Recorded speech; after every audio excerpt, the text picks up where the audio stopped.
बालाकम्हेश्वर देवता के प्राचीन मंदिर का इतिहास। कई सदियों पहले छोटी काशी मंडी हिमाचल प्रदेश के एक बियावान जंगल की पहाड़ी पर बालाकम्हेश्वर देवता थे रहते। इस जंगल में बाल गवाले अपनी भेड़ बकरियों को रोज चराने थे जाते। बालाकम्हेश्वर देवता भी बाल रूप में उन बाल गवालों के साथ रोज खेलने प्रकट थे हो जाते। इस जंगल के बीच बना है एक पानी का प्राकृतिक तालाब। इस तालाब के पास भी बालाकम्हेश्वर देवता और बाल गवाले आपस में एक दूसरे पर पानी फेंक कर पानी से खूब खेलने का मजा थे लेते। और इस तालाब से थोड़ी सी दूरी पर मोरटा का भी है एक मैदान, यानी जिस मैदान पर मोर नाचते थे। इस मैदान पर बालाकम्हेश्वर देवता कसमले की लकड़ी की तलवारें और बनाते थे तीर कमान। इन लकड़ी के हथियारों से बाल गवालों के साथ खेलने के लिए चुना था स्थान बालाकम्हेश्वर देवता ने मोरटा का मैदान।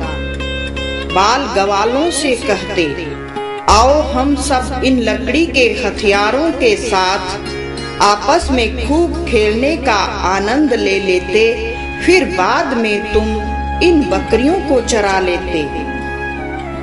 बाल गवाले कहते, नहीं, हम कुछ देर बकरियों को चराएंगे, बाद में तुम्हारे साथ खेलने आ जाएंगे।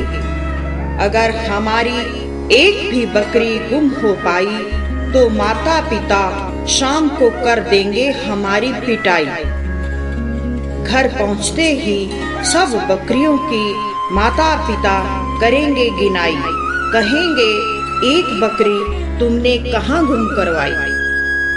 तब बालाकम्हेश्वर देवता ने बाल गवालों से कहा, तुम इन सब बकरियों को एक जगह पर इकट्ठा कर दो, पर डरना नहीं मेरे भाई। मैं इन सब बकरियों की गर्दनों को इस लकड़ी की तलवार से काटकर इनके धड़ों के सामने रख दूंगा और खून की एक भी बूंद जमीन पर नहीं गिरने दूंगा। खेलने के बाद शाम को सब बकरियों की गर्दनों को जुड़वा दूंगा।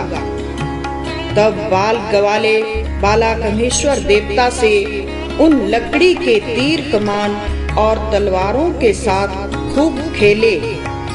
खेलने के बाद शाम को बालाकम्हेश्वर देवता ने सब बकरियों की गर्दनों को जुड़वाया। फिर शाम को बाल गवालों ने सब बकरियों को घर पहुंचाया। घर वालों से सब बकरियों को गिनवाया, परंतु एक बकरी की गर्दन को देखकर टेढ़ा पाया। माता पिता ने गवालों से पूछा, इस बकरी का सर क्यों टेढ़ा हो पाया। गवालों ने कहा, उस लड़के ने इस बकरी का सर टेढ़ा ही जुड़वाया, हमें भी इस बात का पता नहीं चल पाया। उस जंगल में एक लड़का हमारे साथ रोज खेलने है आता, हमें भी उसके साथ खेलने का मजा है आ जाता। वो लड़का कसमले की लकड़ी की तलवार से सब बकरियों की गर्दनों को काटकर उनके धड़ों के सामने रख देता है। खेलने के बाद शाम को सब बकरियों की गर्दनों को जुड़वा देता है। माता पिता ने गवालों से कहा, चलो हमने भी उस लड़के को जंगल में देखना है। गवालों ने अपने माता पिता को इस जंगल में पहुंचाया और जंगल में दूर से ही उस लड़के को एक बान के बड़े वृक्ष के नीचे बैठा हुआ बताया। उस लड़के को पता चल पाया कि कोई मुझे देखने आया। लड़के ने भी उसी समय उस बाण के सुराख में छलांग लगाई और वो लड़का उसी बाण के वृक्ष में समा गया। फिर माता पिता ने उस लड़के को देखने के लिए उस बाण के वृक्ष को बीच से कटवाया और उस वृक्ष के सुराख के अंदर झांक कर देखा तो वृक्ष के अंदर कुछ भी नजर नहीं आया। फिर उन्हें इस बात का एहसास हो पाया कि किसी देव शक्ति ने हमें अपना चमत्कार दिखाया और उन्होंने उस बाण के आधे कटे हुए वृक्ष के चारों तरफ पत्थर की दीवारें लगवाकर ये बालाकम्हेश्वर देवता का मंदिर बनवाया। और इस मंदिर की दीवार के पीछे है एक बहुत बड़ी चट्टान, जिस चट्टान पर पहले से ही किसी आकृति के बने हुए थे निशान। जब इन निशानों पर चित्रकारी करवाई गई तो एक हाथ में कंधे पर गदा थमाए और दूसरे हाथ का पंजा दिखाए जा रहे थे माता सीता की खोज में लंका की ओर राम के प्यारे भक्त श्री हनुमान। इस विशाल हनुमान जी की मूर्ति के साथ 2 शिवलिंग भी स्थापित हैं करवाए और पत्थर के 2 बड़े बड़े सांप भी है बनाए जो कि शिवलिंग की तरफ लिपटने के लिए जाते हुए हैं बताए। इस प्रकार इस चट्टान पर हनुमान जी की मूर्ति ने अपना विशाल रूप धारण कर लिया। इस मंदिर के प्रवेश द्वार पर पहले लोग चरण पादुका पर धूप बत्ती और फूल चढ़ाकर मत्था है टेकते। फिर दाहिनी तरफ मुड़कर हनुमान जी लोगों को अपने दर्शन है करवाते।